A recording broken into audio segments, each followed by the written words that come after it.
Está alguém com que me possa passar os slides para a frente? Sim. Senão já saem. Nós temos aqui um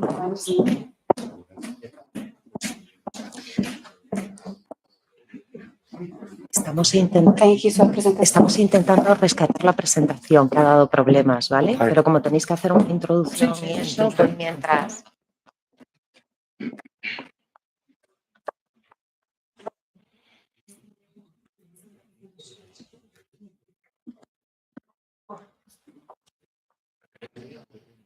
São só 3. já seguimos.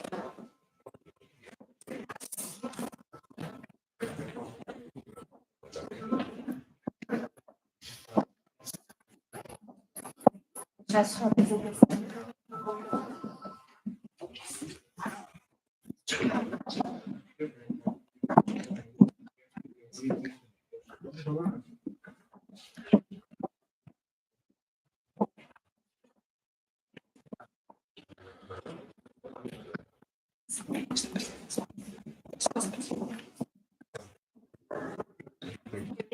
Esta sua Sim, apresentação é intro. não está aqui. Estava aí na pasta grande. Es que creo que tengo yo el USB, que se está copiando la presentación, que no. Es este, ¿no? Esta É uma que diz. Então Pues temos que esperar um bocadinho. entonces... Está copiando. Bom, mas eu vou começar. Eu sei de cor. Ah?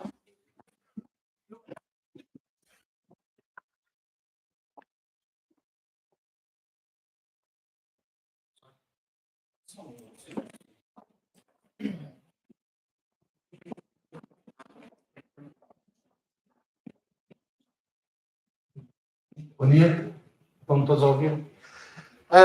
Pronto, antes de mais, bem-vindos a todos. É um prazer receber-vos aqui nesta casa, que é uma casa do mar, com muito orgulho vos recebemos, juntamente com o anfitrião, a Escola Náutica Infante Dom Henrique, e com o apoio também da DGRM. A língua hoje desta ação de formação, na verdade, são 4 línguas oficiais. Vocês acharam estranho, mas na verdade, com os convidados que temos, para além do português e do espanhol, temos também o galego e talvez a mais usada hoje, o portunhol. Tentámos com esta ação de formação dar-vos um pouco, sem cair numa formação demasiado teórica, dar-vos um pouco as ferramentas, a base, para quando estiverem a bordo fazerem um trabalho mais consistente e mais informado. Os convidados que teremos aqui hoje refletem várias sensibilidades, desde autoridades espanholas ligadas à pesca, da gestão da pesca e gestão dos observadores, até entidades portuguesas, nomeadamente o IPMA e a DGRM, que, direta ou indiretamente, têm uma ligação muito próxima também com esta realidade. Teremos também outros convidados, nomeadamente um amigo pessoal e que conheci através do trabalho que desenvolvo na Promarinha, que é o Ilírio Franco Santos, que estará prestes a chegar, que à tarde irá falar um pouco de uma perspectiva ligada à indústria onde ele trabalhou há muitos anos, que é uma indústria que tem um impacto forte no meio ambiente, que é a indústria do oil and gas, tanto energia, petróleo, e dará um pouco também uma noção daquilo que essa indústria tão impactante desenvolveu para minorar esse impacto no meio ambiente. Penso que vai ser interessante também.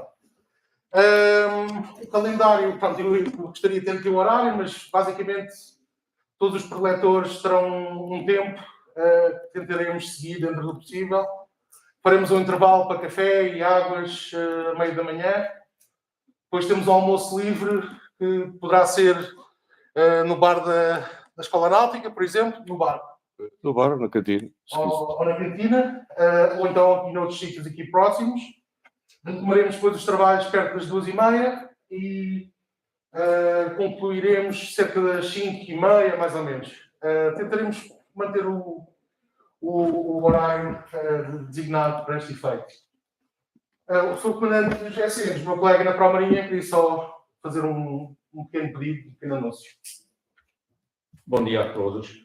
Agradeço desde já a vossa presença e que não queria deixar aqui que prestemos uma homenagem aos náufragos do Vila de Pitancho, de quem eu era amigo pessoal. Um momento de silêncio, por favor.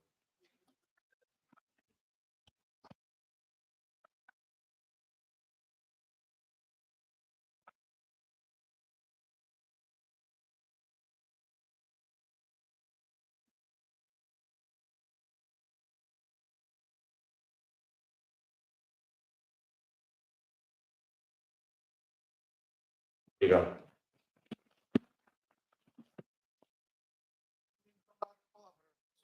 Sr. Luís Batista, em nome da Escola Náutica, o anfitrião desta ação de formação. Obrigado.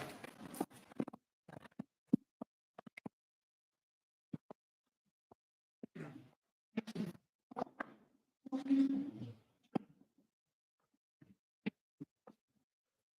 dia a todos. Em nome da Universidade deste curso nas instalações este espaço é um espaço partilhado pelo GRM e, portanto, dentro do protocolo de cooperação que temos com a Pró-Marinha, temos todo o gosto em nos associar como anfitrião a esta iniciativa para os observadores de pesca e portanto, na sequência de uma outra ação que se fez em 2020, no início da pandemia. Em 2021, essa ação não se realizou e agora temos todo o gosto em nos associar dos nossos recursos e as instalações para a realização desta ação. Gostaria em particular de dar as boas-vindas, obviamente, a todos os organizadores, formadores, docentes e alunos da ENI, nesta ação de formação, que se deu graciosamente, sem qualquer contrapartida, a possibilidade da nossa comunidade académica poder participar nesta ação de formação. Conforme é de conhecimento, todos, ou para aqueles que estarão menos familiarizados com a nossa instituição, gostaria só de dizer, portanto, que a ENID é uma escola, a única escola nacional de formação marítima, e, portanto, tem todas as condições e utiliza essas funcionalidades para dar formação nestas áreas e tem um papel imprescindível na formação de oficiais para a Marinha de Comércio e Pescas. Ao longo da sua existência, que começou em 1924, a escola formou alguns oficiais em pilotagem de máquinas marítimas e radiotecnia que exerceram sua atividade na frota de pesca nacional. Devo dizer que, no caso dos cursos de pilotagem da ENI, é dada uma particular atenção à atividade de pesca e no mestrado em pilotagem temos um ramo específico dedicado às pescas. Também é de referenciar que ao longo dos anos diversos alunos da ENI têm participado como observadores científicos de pesca, valorizando deste modo o papel da ENI neste setor de atividade. Gostaria também de dizer que esta ação de formação cumpre os objetivos para que foi criada e, no final, todos espero que se sintam satisfeitos pela aquisição de conhecimentos que irá ser proporcionado a todos os intervenientes. Gostaria, para finalizar, de agradecer a todos os funcionários da ENI, não docentes e pessoal da DGRM, que deram o apoio imprescindível e indispensável para que esta ação se realizasse com o maior sucesso. Devo notar que esta sessão está a ser transmitida no canal do YouTube da ENI, online. E, por último, gostaria de desejar os meus sucessos para esta formação, esperando que corra com maior tranquilidade e que, no final, todos se sintam satisfeitos pela aquisição dos conhecimentos que irão ser ministrados. Portanto, mais uma vez agradecer à Pró-Marinha por esta iniciativa. A escola tem todo o gosto em associar mais uma vez esta iniciativa que se insere no âmbito da missão da escola e desejar a todos que corra tudo pelo melhor. Pela nossa parte, estamos disponíveis e empenhados para que tudo corra da melhor forma. Muito obrigado. Obrigado.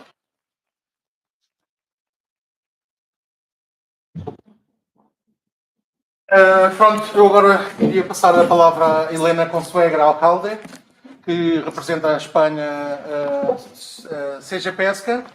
Helena, Muy bien, talvez gracias. fosse útil apresentar. Sí, me presento y ahora me dices cómo compartir esto, ¿vale?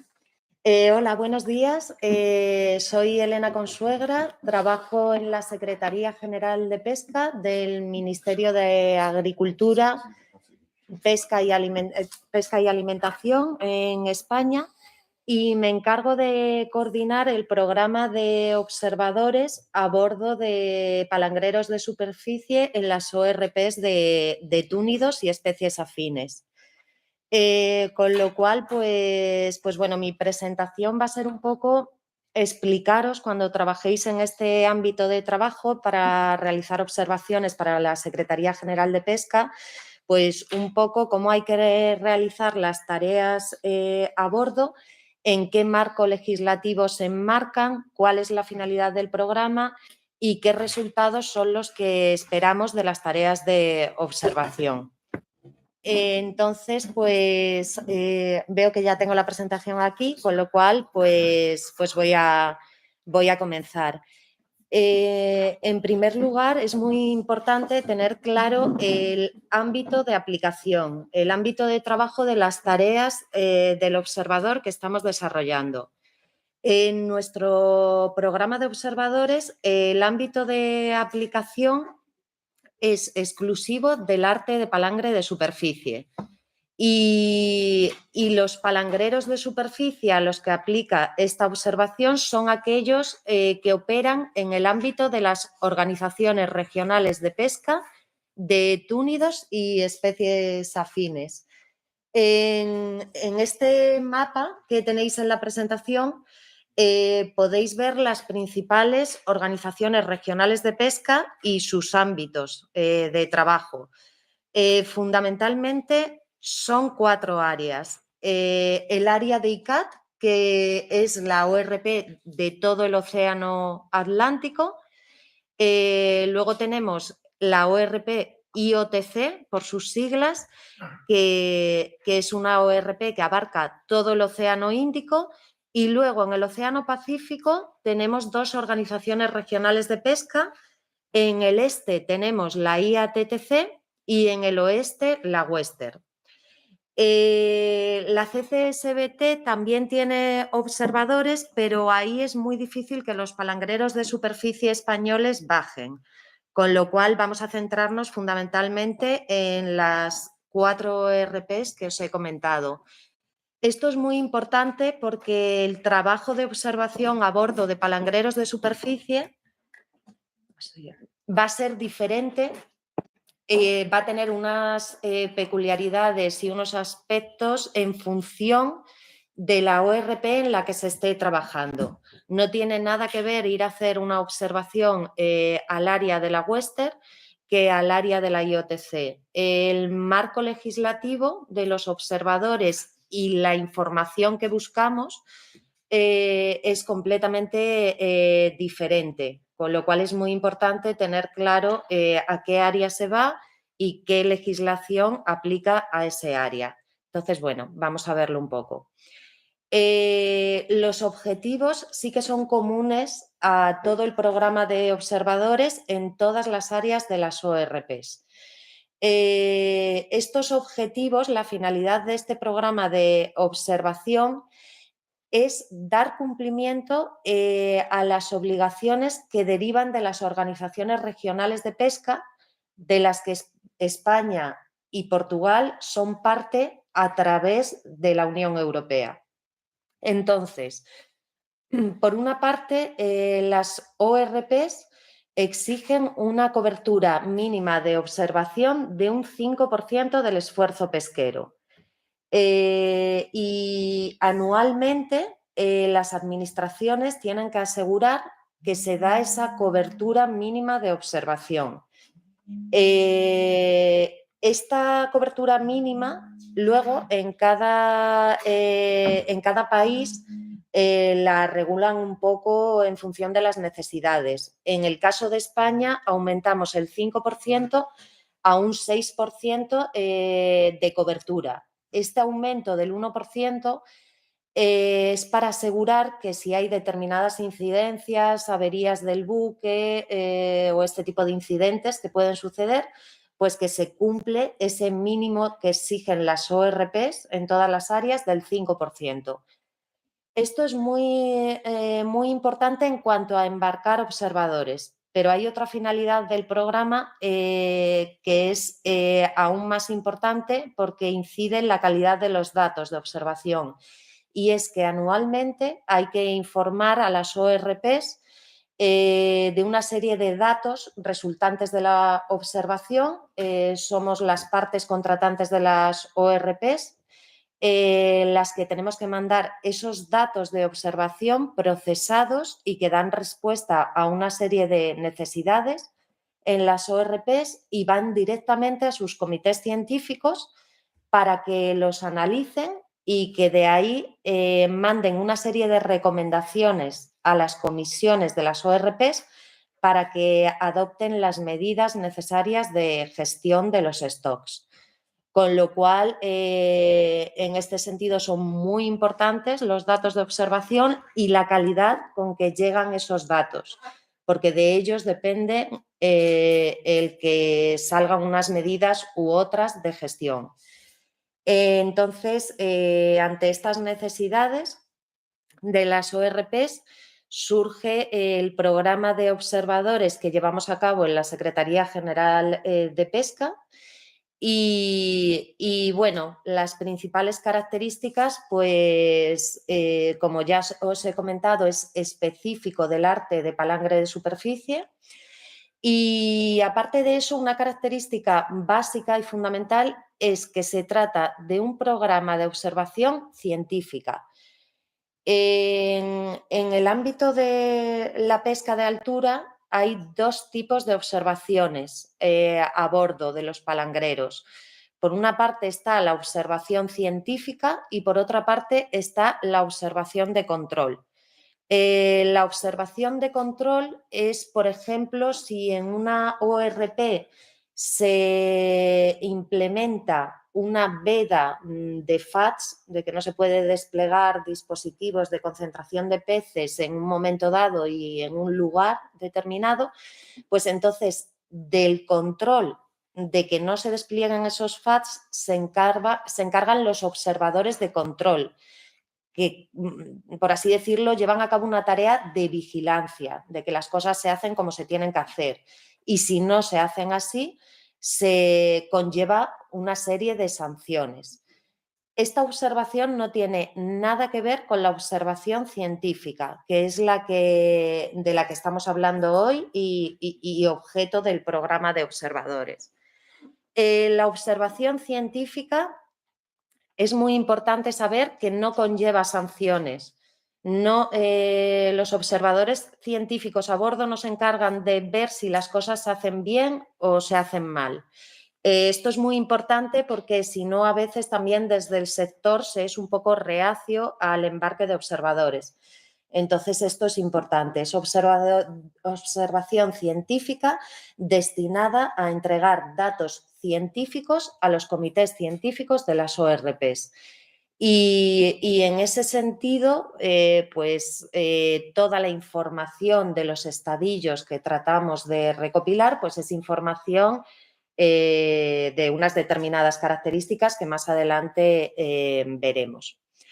Con lo cual, esto es muy importante y también tener en cuenta que la observación científica tiene su propia regulación, tiene su marco legislativo en las ORPs. Aparte de esto, precisamente por el carácter científico de este programa de observadores, en España trabajamos conjuntamente con el Instituto Español de Oceanografía e implementamos un programa de observación único entre ambas administraciones. Pongo que esto es desde 2022, anteriormente también se trabajaba conjuntamente, pero la novedad es que es un programa único a partir de este año. Y por último, decir que tiene validez tanto el observador físico como el observador electrónico. También se recoge información del observador electrónico con la misma finalidad y en el mismo marco de trabajo. Esto es muy importante porque a veces no es posible embarcar observadores. Hemos pasado estos 2 años en medio de la pandemia y ha habido otras dificultades añadidas. Y al mismo tiempo la observación electrónica está avanzando, se están recogiendo datos con mucha calidad y entonces de cara a aumentar la cobertura de observación en palangreros de superficie, pues es importante que ambos observadores, físico y electrónico, se complementen. Entonces tiene la misma validez y se entregan los mismos datos. En cuanto a la formación, como es el caso de esta que estamos dando hoy aquí, nos parece fundamental. Desde la Secretaría General de Pesca venimos implementándola desde el año 2020,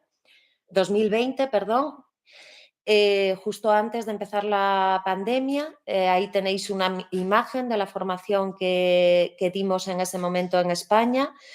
Hemos continuado haciéndola mediante videoconferencia y la verdad es que los resultados son muy buenos porque es una puesta en común a la hora de ver qué datos se necesitan y bueno, la verdad es que también es importante el hacerla anualmente porque los requerimientos van cambiando, la legislación también, y es importante el tener una formación al menos anual. En cuanto a la normativa de la que estamos hablando, las organizaciones regionales de pesca, cada una de ellas tiene su propia normativa, como ya he comentado. Y esta normativa va cambiando, va actualizándose anualmente. Las organizaciones regionales de pesca tienen un ciclo de trabajo anual. Una vez al año se reúnen sus comités científicos y se reúnen las comisiones de las ORPs, unos para presentar sus resultados científicos de las evaluaciones de los stocks y otros para tomar las medidas de gestión adecuadas al estado de conservación de los stocks. Entonces, anualmente, derivado de estas reuniones, de estos trabajos, se aprueba nueva normativa. Esto no quiere decir que todos los años cambie la normativa de los observadores. Habrá años que se apruebe nueva normativa de observadores y otros que sea de otra cosa. Pero bueno, sí que conviene tener en mente que todos los años hay cambios en la normativa de observación. Entonces, aquí tenemos en ICCAT, en primer lugar, en el área del Océano Atlántico, la normativa que aplica a las tareas de observación. La recomendación del año 2016-14, que se aprobó para establecer cómo debían ser los programas de observadores científicos en buques pesqueros. Esa recomendación es la recomendación básica que aplica en el área del Océano Atlántico y en ella se pueden ver cuáles son las tareas que se esperan de un observador científico y el marco regulatorio también un poco, así como también se ponen las normas que deben llevar a cabo los patrones de los buques, lo que deben facilitar a los observadores a bordo, etcétera. Con lo cual, en el caso de embarcar en este área, es importante conocer esa normativa.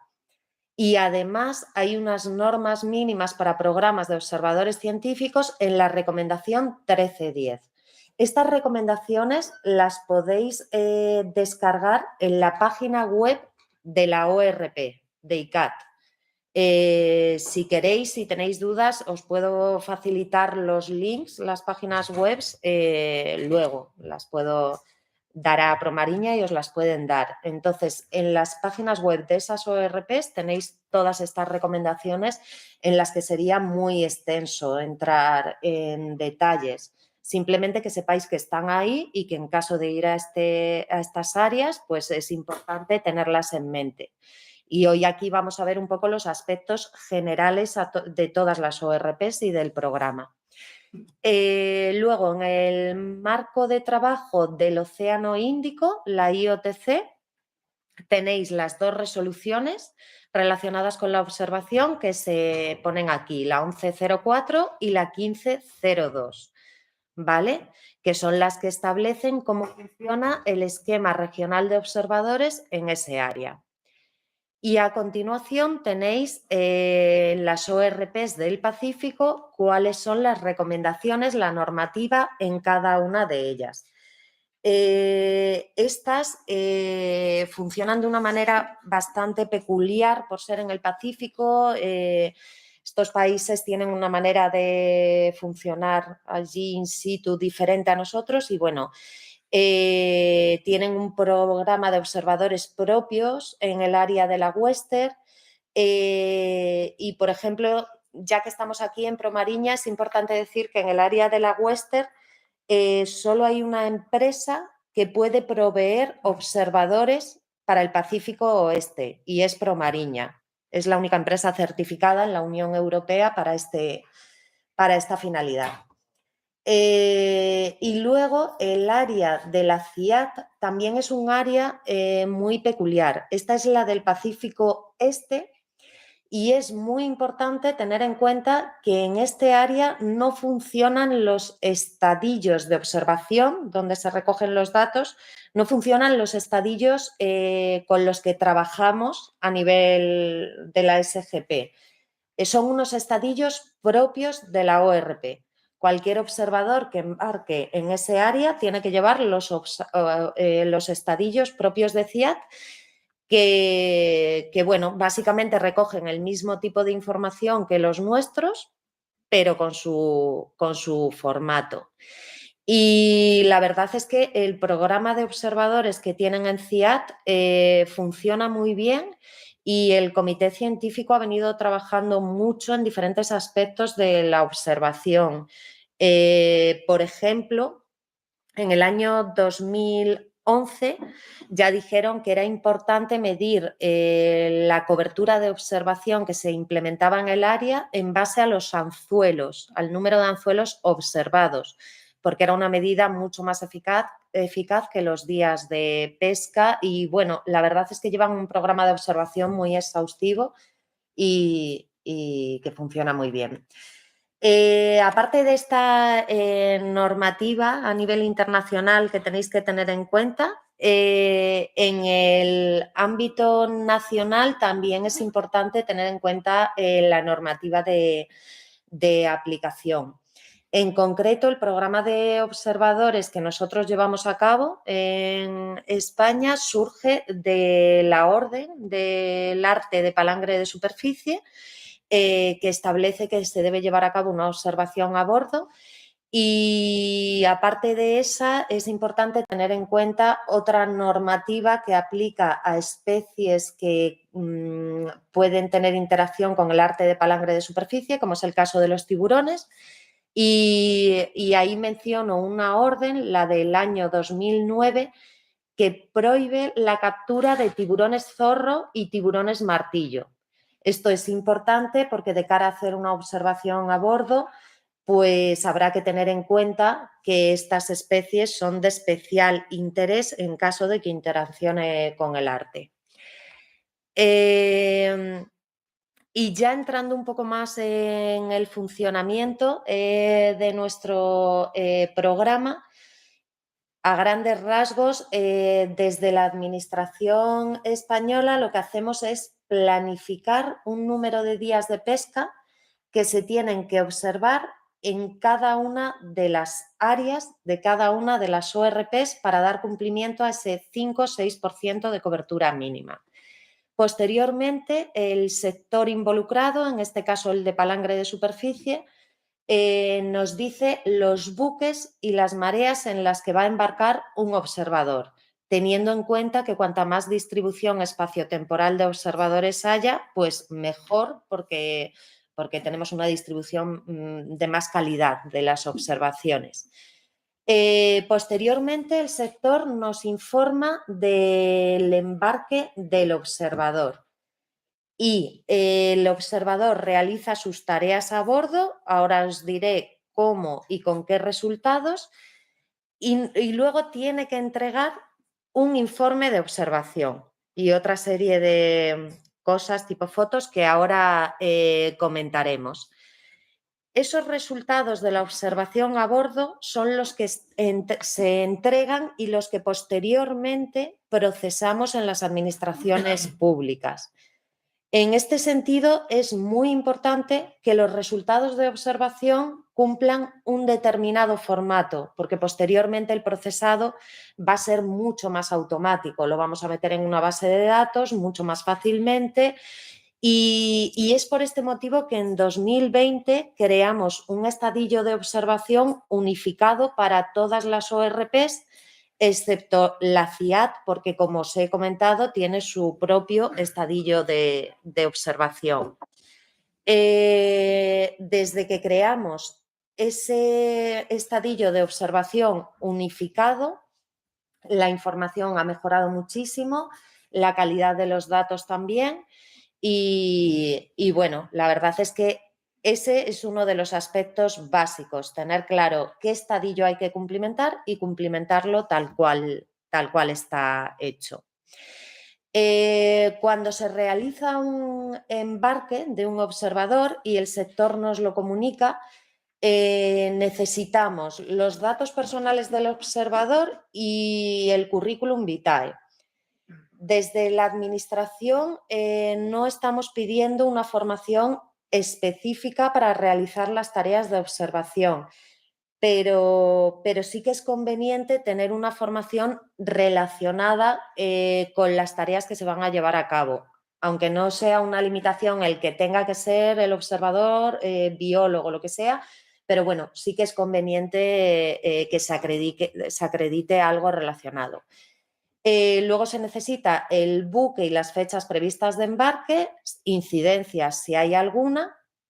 Todo esto se comunica a la dirección de correo electrónico que tenéis ahí apuntada, creo que se ve bien. Y en 2022, desde este año, hay una novedad previa al embarque de los observadores. Esta novedad consiste en que es necesario de manera previa al embarque realizar una llamada al Instituto Español de Oceanografía. Luego os podemos decir en concreto el contacto. Esto se ha facilitado por mail a las empresas y a las asociaciones. Y esta llamada directa del observador al Instituto Español de Oceanografía es un poco para tener un contacto previo al embarque y asegurarnos de que ha recibido la formación adecuada, conoce las tareas que va a desarrollar y ver un poco si los observadores tenéis alguna duda relacionada con los trabajos. Nos parecía importante tener este contacto previo a los embarques. Con lo cual, bueno, esta es una de las novedades a tener en cuenta este año. Luego, en cuanto a la formación, que os comentaba que no tiene que ser una formación específica, cuando decimos una formación relacionada con las tareas que se van a desarrollar, pues lo que intentamos es que se sepa en qué consiste el arte de palangre de superficie, que es en el que se va a trabajar, que se sepa que las principales especies a las que va dirigida el arte de palangre de superficie es el pez espada. Además de eso, hay capturas incidentales de especies de tiburones, únicamente marrajo dientuso y tintorera, en principio. Y bueno, un poco las interacciones que se pueden dar con especies sensibles como son las aves, las tortugas y los cetáceos. Entonces, todo esto es información así un poco a grandes rasgos que se debe de conocer. ¿Y qué es lo que se debe llevar a bordo? Bueno, los estadillos en papel, por supuesto, los estadillos de observación, que ahora veremos uno, un PC portátil. La metodología de trabajo ya es cada uno la que tenga, pero en principio entendemos que se suele pasar la información a digital en las tareas de observación diariamente. Luego, una cámara de fotos digital porque consideramos muy importante que en caso de dudas en la identificación de una especie o en casos en los que haya una interacción con una especie sensible, pues consideramos importante el tener un registro fotográfico de cara al procesado de datos que hacemos posteriormente. Y luego, muy importante, consideramos que es importante llevar a bordo guías de identificación de especies, las guías donde vienen los códigos FAO de las especies, que es como hay que rellenar los estadillos de observación, muy importante. Y en este sentido, las guías de identificación de especies, las ORPs las tienen en cada una de sus áreas, sus ámbitos.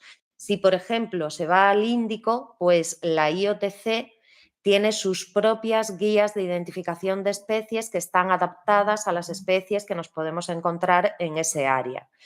En este año 2022, la IOTC ha actualizado todas estas guías específicas de cetáceos, agujas, tiburones, túnidos, aves y tortugas.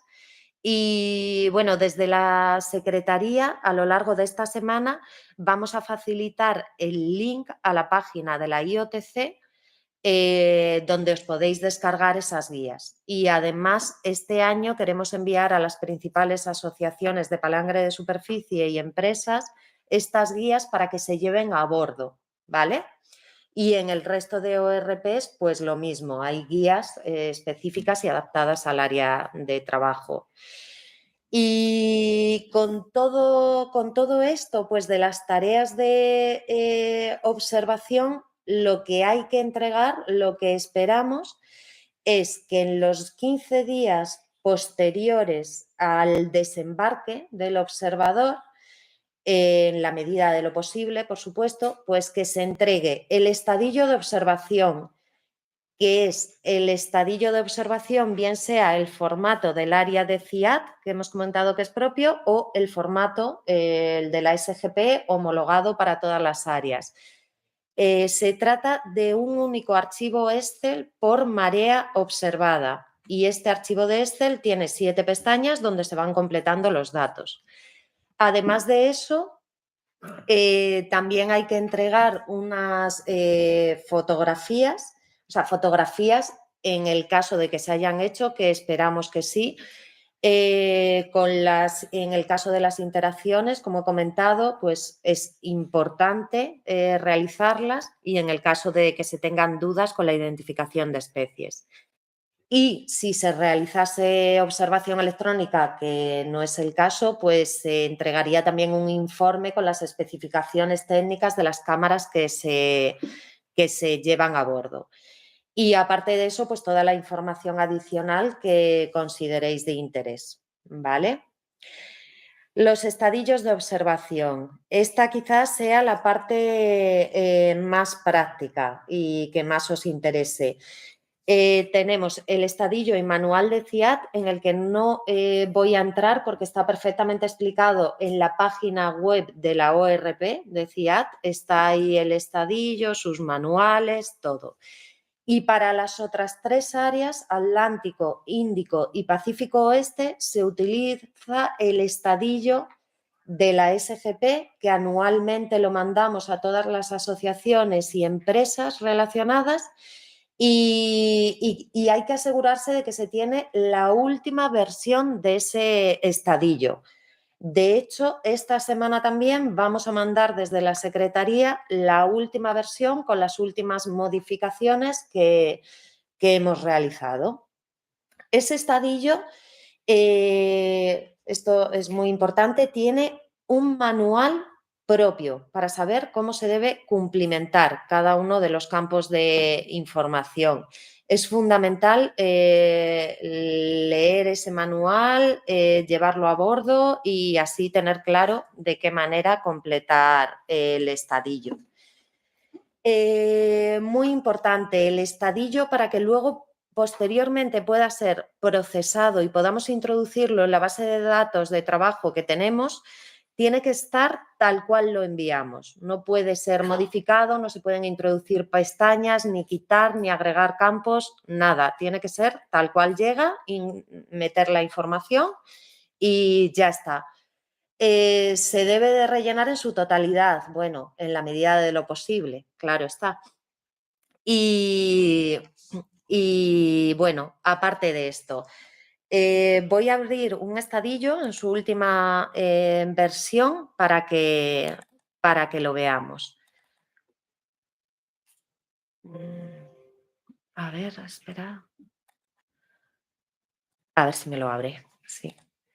Vale, pues aquí lo tenemos. Esta sería la última versión de los estadillos de observación a bordo. Una novedad de última hora es que tiene 7 hojas de información a cumplimentar, que las veis aquí abajo. La información de la marea, de los lances, de las capturas, interacción de tortugas y interacción de aves y de cetáceos. Hasta ahora estaba junta en una misma pestaña la información de aves y cetáceos y ahora se ha separado. Y luego además están una pestaña para los avistamientos.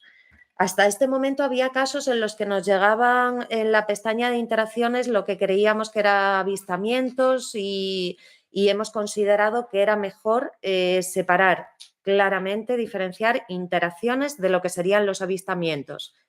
En la pestaña de avistamientos se pueden poner de cualquier especie, tortuga, cetáceos, aves, no es específico de la especie.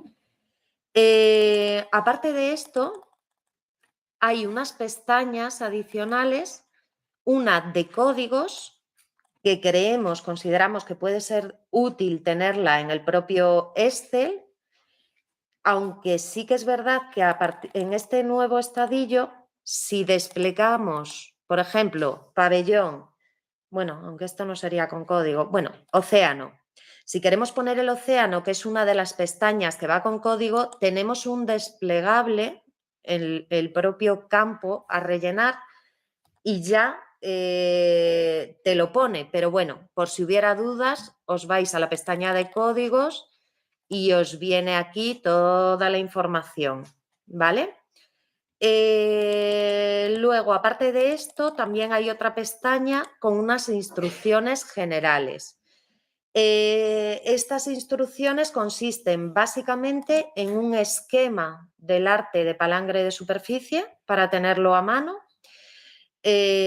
Por si en un momento dado tenéis que rellenar algún dato de la brazolada y en ese momento no tenéis claro lo que se está pidiendo.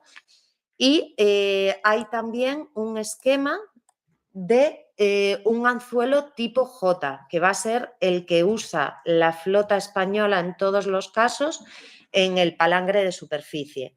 Son anzuelos de este tipo y os vienen las diferentes medidas que se van a pedir en otras hojas del formulario. Entonces, aparte de esto, comentar los campos que en el formulario vienen, a ver que tengo varios abiertos, vienen sombreados en gris, son campos que van con código, ¿vale?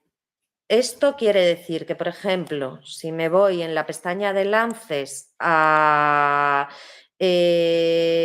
tipo de cebo, pues todo esto lo tendré que rellenar con un código que, por ejemplo, en el tipo de cebo sería con los códigos FAO de las especies que se utilizan para el cebo. ¿Vale? Y luego, desde este año, una gran novedad del estadillo. El estadillo, una vez que empiezas a rellenarlo, aparece en color naranja. Lo veis aquí, ¿vale? Hasta que no se rellena correctamente, no se quita este color. Esto quiere decir, por ejemplo, a ver, si pongo el nombre del observador, pues entonces ya el campo cambia de color a blanco. Esto se ha hecho así para tener claro cuándo han sido rellenados todos los campos correctamente y cuándo no en un simple vistazo. Y si se rellena mal, pues aparecería en rojo la celda. Si no se rellena, en naranja, y si se rellena mal, en rojo. Y si se rellena correctamente, pues aparece ya en blanco. ¿Vale? Entonces esta es otra de las novedades, que con eso lo que pretendemos es que la información sea rellenada como se pide de acuerdo al manual de observadores. Aparte de eso, importante también tener en cuenta que se trata de una observación de tipo censo. Esto lo que quiere decir es que se deben reflejar todas las especies que llegan a bordo, todas las especies que son retenidas. Entonces, datos fundamentales relacionados con que sea una observación de este tipo lo tenemos aquí. En la pestaña de capturas se tienen que reflejar todas las especies que llegan a bordo. Se tiene que poner el lance, el número de lance en el que llegan. Los ejemplares se van a ir numerando consecutivamente, ejemplar 1, 2, 3. Luego se rellenan los campos de obligado cumplimiento y con códigos, la especie con el código FAO, la condición en la que llega la especie. Aquí se pueden desplegar, como veis, los códigos, ¿vale? Si llega vivo, pero dañado, sano, muerto, lo que sea, se va poniendo ahí. Y unos campos que son fundamentales son la talla y el peso. A esto es a lo que me refería con que se trata de una observación de tipo censo. Necesitamos que se haga observación de todos los ejemplares que llegan a bordo y en este sentido, si no tenemos dato de talla o dato de peso, pues los datos no son válidos, no sirven, porque no tenemos el dato fundamental que nos exigen desde las ORPs. Y luego hay que tener en cuenta, importante, que aquí tenemos talla y talla estimada. Muchas veces nos han llegado formularios en los que se completan los dos campos. Esto es una cosa que realmente no tiene sentido. O se mide o no se mide. Y si no se mide, se pone la talla estimada. Y si se mide, pues la talla que te ha dado. O sea, que son campos excluyentes. Y en el caso del peso, pues pasa lo mismo. Luego, el tipo de longitud depende del tipo de especie que se esté muestreando, ¿vale? No es lo mismo si se está muestreando una tortuga, pues se medirá la longitud de curva del caparazón, el ancho curvo del caparazón, y si es un istiofórido, pues se medirán otras de estas medidas. Estas medidas y las especies a las que se aplican están perfectamente detalladas en el manual de este estadillo, ¿vale? Se pueden consultar en cualquier momento. Y bueno, así iríamos sucesivamente rellenando el formulario. Aquí tenemos otro campo que es fundamental para el procesado de datos y es el destino. Si se descarta una especie, si se va a bodega, ¿qué se hace? Y aquí tenéis todas las opciones reflejadas, ¿vale? Entonces, bueno, básicamente así un vistazo general del estadillo con el que trabajamos este año 2022, pues sería ese, ¿vale? Aquí tenemos otra vez el esquema del arte de palangre de superficie. Estos datos hay que rellenarlos aquí, en la pestaña de lances. Pues, por ejemplo, lo que os comentaba, el anzuelo tipo J. También ponen el circular, pero el circular es un anzuelo que no es utilizado por nuestra flota de palangre de superficie. Entonces se pondría J y luego el tamaño del anzuelo hay que tener claro cómo se pone. Y en este sentido, si nos vamos a las instrucciones, pues aquí lo tenemos, el tamaño, y esto viene reflejado en el manual, se pone garganta, que ahí viene claramente cuál es la medición de la garganta, por la abertura, ¿vale? En centímetros. Esta sería la medición que hay que realizar y reflejar en la pestaña de lances. Luego el cebo y luego aquí tenemos las características del aparejo, también muy importantes. Aquí hay que reflejar el número de anzuelos por básquet y otra serie de parámetros del básquet, por lo que hay que tener muy claro cómo es y qué parámetros constituyen el básquet. Aquí lo tenemos. Es el arte de palangre de superficie entre dos boyas, ¿vale? Esto va a ser constante y se va a repetir en el arte de palangre de superficie, con lo cual es una información que el patrón puede facilitar sin problema. Os puede decir los principales parámetros que hay en cada uno de los básquet, ¿vale? Aquí lo tenemos, habría que rellenar el número de anzuelos por básquet, el número total de básquet en toda la línea madre del palangre de superficie, número total de anzuelos, profundidad mínima, máxima, en fin, para tener en detalle cuál ha sido el arte que se ha utilizado. Y luego las medidas de mitigación, que también es algo que todos los patrones conocen perfectamente y de hecho tienen que cumplimentar en los permisos temporales de pesca las medidas de mitigación que llevan. Con lo cual, bueno, esta sería la información del lance. Luego voy a volver, porque me he saltado una pestaña, la pestaña de marea. También es importante tener claro toda la información. Pondríamos el nombre del buque y el código de marea. Este es otro de los parámetros que necesariamente debe facilitar el patrón de un buque, ¿vale? Todas las mareas tienen un código larguísimo que es TRP, esto es del buque de pabellón, en este caso TRP de tropicales, y luego llevan 20 dígitos, creo recordar, a ver. Vale, y como se ha puesto en blanco, esto sería correcto. Este campo de marea muchas veces viene relleno con un 6 únicamente o de una forma, o sea, para que sea correcto tiene que facilitarlo el patrón y tiene que ser con este formato.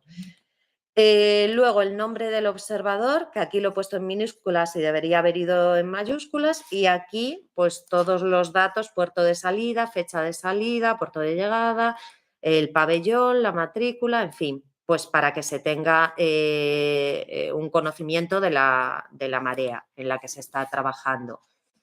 Luego las coordenadas.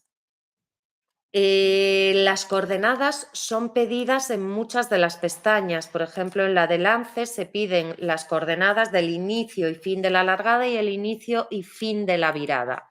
Las coordenadas, para que luego podamos procesar los datos, tienen que ir en un formato también determinado. Son coordenadas geográficas y desde este año, como veíamos que sí que debe de ser difícil a bordo ir reflejando las coordenadas todo el rato, pues el propio estadillo de Excel corrige las coordenadas. Simplemente se tiene que poner el número de coordenadas, grados, minutos y segundos, pero sin poner el grados, minutos y eso, y signo positivo o negativo. Y directamente el programa te lo corrige, ¿vale? Entonces, por ejemplo, aquí pues podríamos probar si ponemos en negativo, por ejemplo, 79, 56, 05. Vale, pues como veis, le das al Enter y el programa te lo ha corregido, ¿vale? Y así sucesivamente para asegurarnos de que no hay problemas de coordenadas en diferentes formatos. De las capturas, simplemente decir lo que ya he comentado. En la pestaña de capturas es fundamental tener los datos de talla y de peso, ¿vale? Y estos datos de talla y peso van a depender del tipo de especie que se esté muestreando. Aparte de esto, repetir que las fotografías complementarias vienen muy bien, no solo en los casos en los que he comentado, sino ante cualquier tipo de incidencia, como es el caso de una especie que ha sido depredada, como la de la imagen, o un cebo un poco más especial que se está utilizando, como es el caso del de la imagen que lleva luces, pues todas estas imágenes son interesantes y nos vienen muy bien a los que estamos en oficina, ¿vale? Y luego hay que prestar mucha atención a las interacciones. Las interacciones es una información que a veces se queda un poco ahí en el aire, como que recibimos los datos de capturas, de la marea, de los lances, pero muchas veces llegan informes y más informes y no se han reflejado las interacciones, cuando es un arte que en principio sí que, pues, con tortugas sí que tiene que haberlas. Entonces, bueno, decir que es información muy importante, de obligado cumplimiento para las ORPs y que bueno, pues que es importante que lo tengáis en cuenta.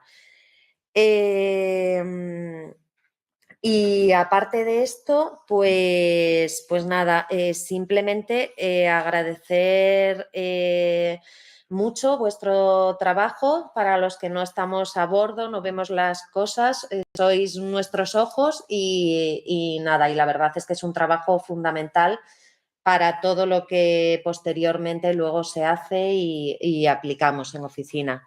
O sea que nada, muchas gracias a todos.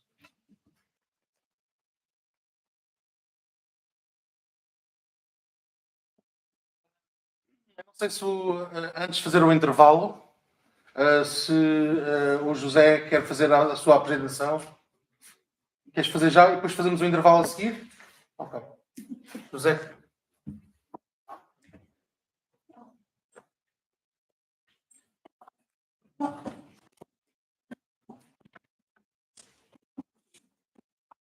Me vengo aquí, ¿no?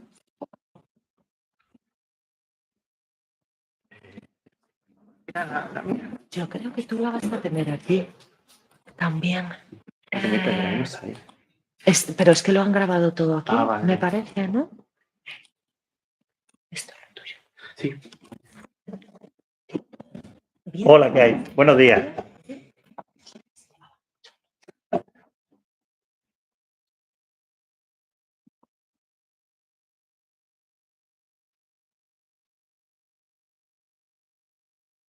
Yo no voy a incidir y a explicar los detalles que ya ha explicado Elena, y yo creo que la ha explicado bastante bien, sino que yo me voy a detener más bien en los aspectos que en los que se suelen cometer errores.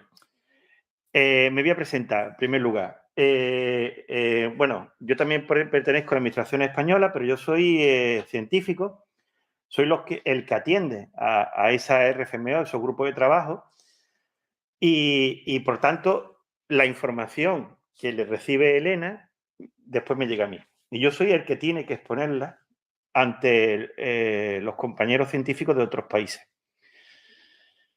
Entonces, por tanto, o sea, vosotros sois los ojos, yo soy la voz.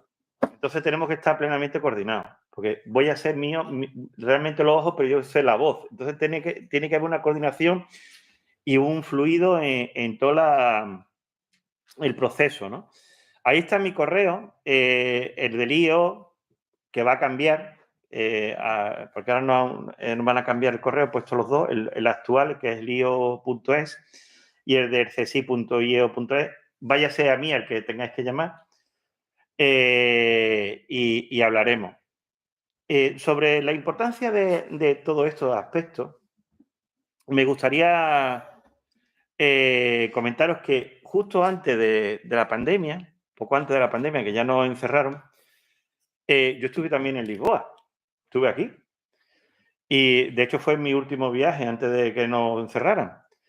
¿Y por qué estuve aquí en Lisboa? Porque venía de una reunión internacional que se celebró en Oporto, donde que fue la primera reunión conjunta de toda la RFMO. Toda la RFMO. Lo que ha explicado Elena fue la Western, la IATTC, la ICAT, toda. Se celebró y se organizó en Oporto. ¿Qué quiero decir con ello? Que y era una reunión específica sobre el bycatch y todas las capturas fortuitas.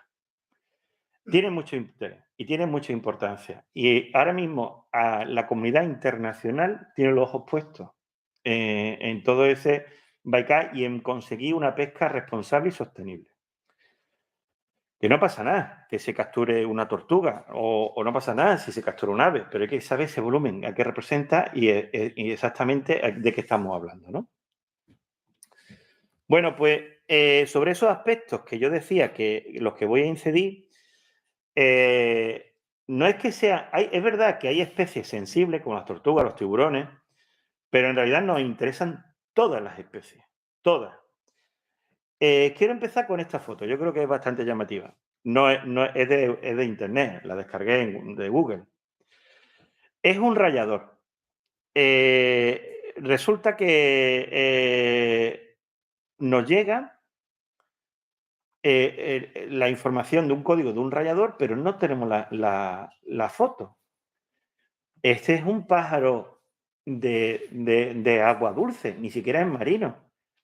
¿Es posible que haya capturado, se haya enredado en el palangre? Sí, puede ser un dato interesante. Pero si yo no tengo fotos para contrastarlo, esa información, pues para mí no es válida. Una información inútil. Es decir, cualquier captura, por inusual que sea, tiene que estar reflejada con fotografía, pero no una, porque no me vale una foto, varias fotos. Ahora veremos ejemplos de las distintas fotos que se necesitan. Otro ejemplo. Por ejemplo, esto nos llega que el código que aparece aquí era AVU. Ese código por la FAO corresponde a un pez del Ártico, de la zona de Canadá. Imposible.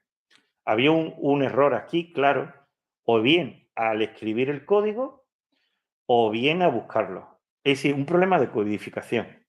Eso también sucede muchas veces. Por eso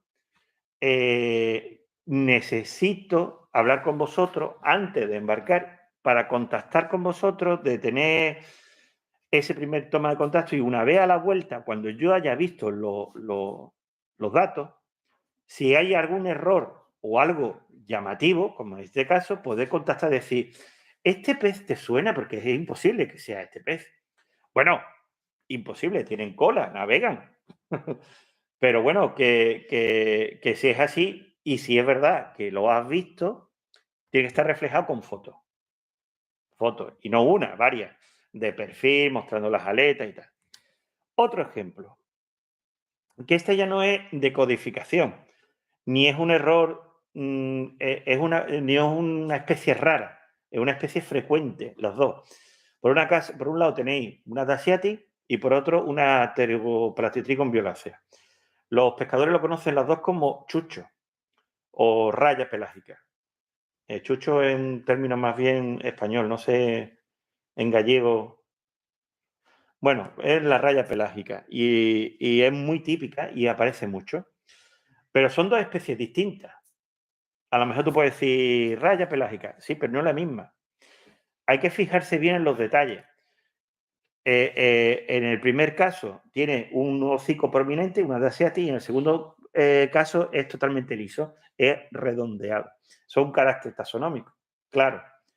Pero claro, yo no voy a exigir ni voy a pretender, y además ni yo mismo, tener un conocimiento de todos los grupos taxonómicos que te pueden caer de bycatch. Claro, saber de cetáceos, saber de tortugas, saber de rayas, saber de tiburones es imposible.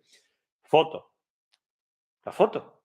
O sea, yo evidentemente sé que es una raya pelágica, los pescadores que muchas veces tienen esa experiencia, que han visto muchos más animales que nosotros y saben que ellos la han llamado raya pelágica, bueno, pues raya pelágica. Pero tú has visto que no es la misma o tal, foto. Y hay un código, foto de tal raya, tal día, tal sitio. una cuestión muy importante. No confundir nunca un avistamiento con una interacción. Un avistamiento implica que el animal está libremente nadando sin estar enganchado, ni enredado, ni que ha comido del anzuelo. Está libre. Eso no lo deberéis de confundir nunca. Avistamiento veréis. Claro que veréis, sobre todo cetáceos, se asocian al barco en la navegación, sobre todo delfines.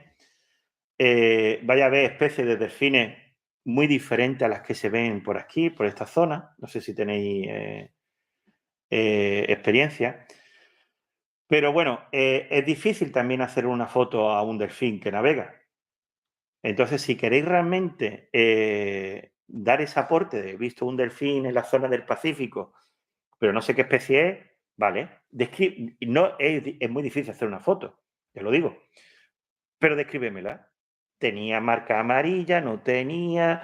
¿Tenía una aleta dorsal o no tenía aleta dorsal? Hombre, si no tenía aleta dorsal, claramente, el delfín del sur chileno. O sea, ¿tenía aleta amarilla? No. O sea, descríbemelo. ¿Qué has visto? O sea, una descripción. En observaciones puedes poner una descripción. ¿Cuáles son las soluciones a los problemas que acabo de detallar? Pues fotos, varias fotos del mismo individuo. No tienes que mostrar, por cierto, esto lo he traducido yo al portugués, no sé si lo he hecho bien. Perdona la traducción, pero era para que tengáis ese soporte. Sobre todo en los peces, las aletas, fundamental. Fotos de las aletas. Evidentemente, un pez de este tamaño, de un medio metro, de un metro, en el campo de la fotografía te sale, pero cuando es un tiburón de 5 metros no te va a caber en el campo. Pero claro, tú puedes hacer la foto por partes. Primero de la cabeza, después de la aleta dorsal con el ángulo con las pectorales, de la aleta anal, de la caudal. Y puedes hacer la fracción por parte. Varias fotos del mismo individuo, tanto desde la parte ventral como dorsoventralmente, como de forma lateral. También la cabeza, vista lateral y sobre todo ya no tanto, bueno, y también en los tiburones, sino en los peces óseos, las crestas y los dientes. Porque la forma de los dientes también son caracteres taxonómicos. Como ha dicho Elena, importante usar los códigos FAO, yo creo que están, ¿no? Los llevan. Que desconocéis qué especie es o no tenéis ni idea. Yo sé que reino animal. O sea, pues reino animal. Sé que es un bicho que navegaba, pero no sé ni siquiera qué grupo es. Muy fácil. Te inventa un código, pero me lo especifica. Me lo pone en el informe claramente que ese código te lo has inventado, porque es verdad que vienen códigos que no sabemos qué son, a qué relacionarlo. Y entonces en observaciones me lo describe y me adjunta las fotos, varias fotos. Y si es reino animal, no serían 2, 3 fotos, serían más, porque hay que especificar bastante bien. Bueno, pues eso, es importante no olvidaros de indicar el destino, si se descarta, si se le viera vivo, si está dañado o no.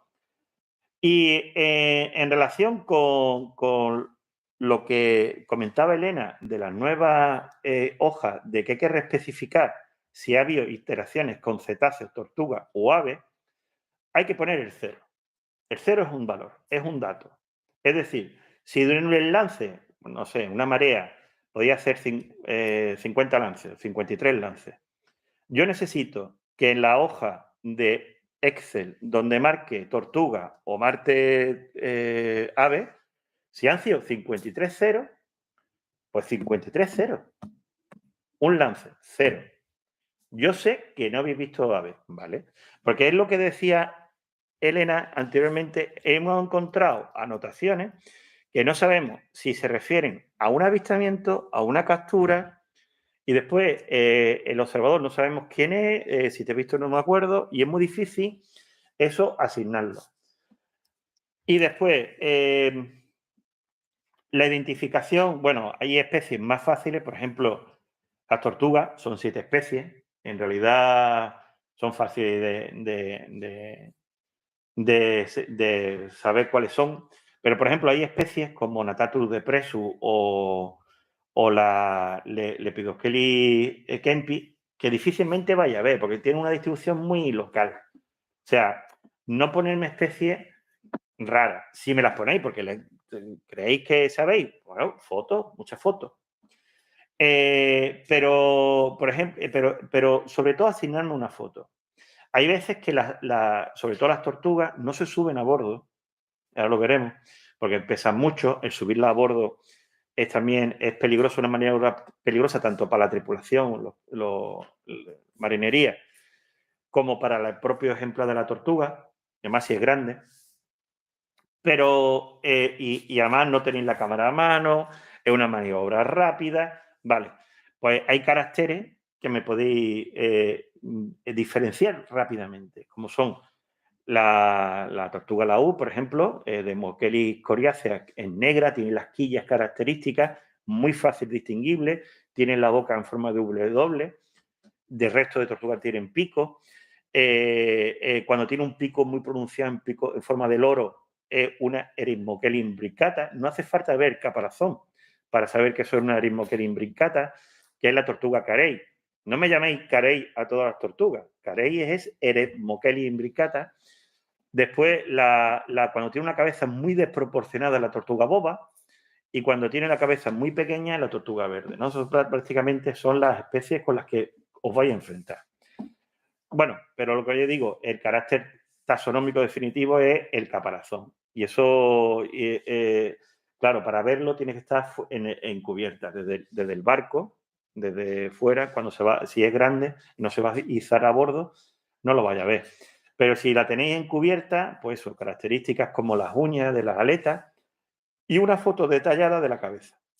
No solo del caparazón, sino de la cabeza. Y a veces los caparazones de las tortugas, sobre todo si son muy grandes, están pulidas, es difícil de ver también, tiene mucho epibionte, escaramujo, es difícil de ver también las placas, pero con la cabeza, yo o un experto puede fácilmente saber la especie, sin más problemas.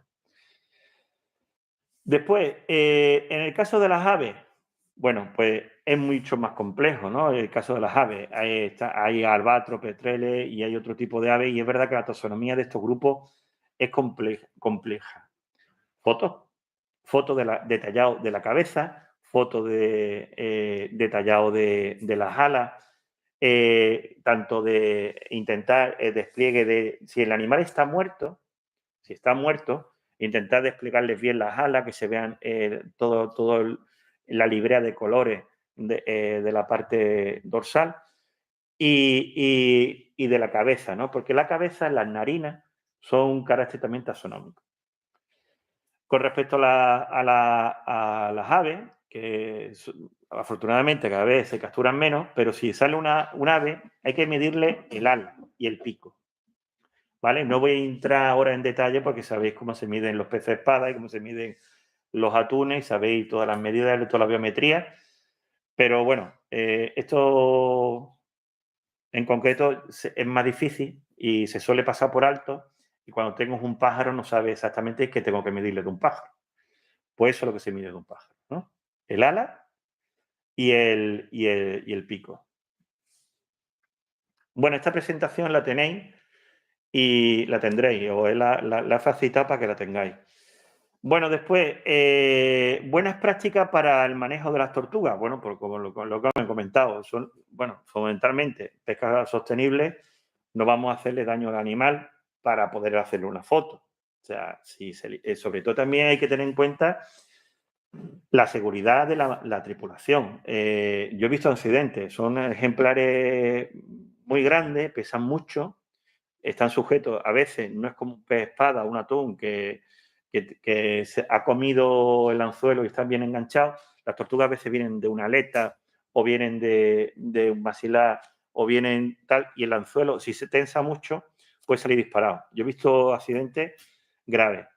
Entonces, para evitar eso, lo que hace es que, bueno, a bordo llevan material todos los barcos para la liberación de tortugas, es obligatorio, ¿no? Para la liberación, bueno, pues nada, pues se usa este material que para eso está, que son las pértigas, para acercar a la tortuga a bordo. Hay unos cortadores que son como un bastón y se puede cortar. Las tortugas no tienen ningún problema porque se enganchen. No sé si habéis visto el esófago de una tortuga, pero el esófago de una tortuga por dentro, vamos, es peor que una tubería. O sea, eso raspa, tiene como unos pinchos, o sea, es muy duro, es muy resistente. No tiene ningún problema. Nosotros hemos liberado y marcado anzuelos, o sea, tortugas con anzuelos profundos, ingeridos profundamente, la hemos liberado. Al cabo de 2 o 3 años, esa tortuga ha aparecido muerta por otro tipo de interacción que nada tiene nada que ver con la pesquería. Le hemos hecho la necropsia y ya había expelido el anzuelo. O sea, no había rastro del anzuelo. Entonces lo digieren. De alguna manera, bueno, no es que lo digieren, sino que son capaces de pasar por el tracto sin hacer daño por dentro. Pero, sin embargo, lo que es la línea, el brazolada, el sedal que une el anzuelo, eso sí que es muy fino, es de material que es punzante y eso sí puede perforar, ¿vale? Y entonces la tortuga sí que se lo puede ir tragando poco a poco con el tiempo y le puede perforar el estómago. Por tanto, a la hora de liberarlo, lo que hay que hacer es cortarlo. Si no se puede extraer el anzuelo con facilidad, pues, además, si es desde la embarcación, hay que cortar con las pértigas, ¿no? Como decía, lo más cerca posible del anzuelo, del ojo del anzuelo, y liberar la tortuga sin prácticamente sedal, que es el problema, el sedal. Si la tenéis a bordo, porque es pequeña y se puede subir a izar a bordo, sin problema, pues nada, pues recordar que es un animal que respira aire, no es un pez, no tiene branquias. Por tanto, intentar que vacíe todo el agua. Se puede poner en una posición con un ángulo para que expele el agua. Y después, a la hora de extraer el anzuelo, se suele llevar algo que muerda, porque tener cuidado con la boca. Y si se puede extraer fácilmente el anzuelo, se extrae, y si no, se corta, como yo he dicho antes. Bueno, ¿cuáles son las soluciones propuestas desde el IEO? Pues el contacto preembarque, con el que se puede hacer una breve llamada telefónica para las indicaciones últimas y desearos suerte. También mi intención es también crear un grupo de contactos, ¿no? Con las incidencias, ¿no? Desde científicas. No, o sea, sino he capturado un animal, reino animal, y de ahí no soy capaz de bajar. No sé si quiere ser un pez. Bueno, pues eso sería una incidencia científica y podemos tener más indicaciones o si pasa, qué hacer, ¿no? O, por ejemplo, he visto una tortuga con un anzuelo y no sé extraerlo, más detalles, ¿no? Pues a través de ese correo de incidencia que ya os proporcionaré, pues podemos tener ese tipo de dudas, resolverlas rápidamente. Después tenéis la presentación y básica esta que he tenido, con otras que tengo sobre identificación de especies y los manuales, ¿vale? Elena también va a mandar los links con los manuales. Y posteriormente, tras el embarque y tras entrega Elena y tal, como yo ya tendré vuestro en contacto, posteriormente, si encuentro algún error, os contactaré, ¿no? Es mejor una llamada, como decía, ¿no? Lo de el pez es raro, ¿no? ¿Esto a qué te referías? Mejor vosotros, ¿no? Nada de intermediario. Yo creo que es más rápido. Una llamada, simplemente decir, bueno, ¿esto con qué te referías? O un correo electrónico se resuelve rápidamente, en 5 minutos. Obrigado.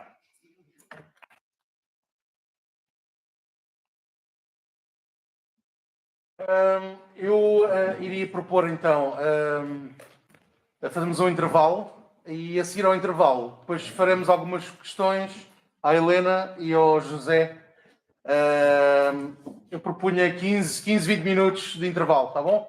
Tem ali café, água e quem quiser pode esticar as pernas um pouco. Obrigado.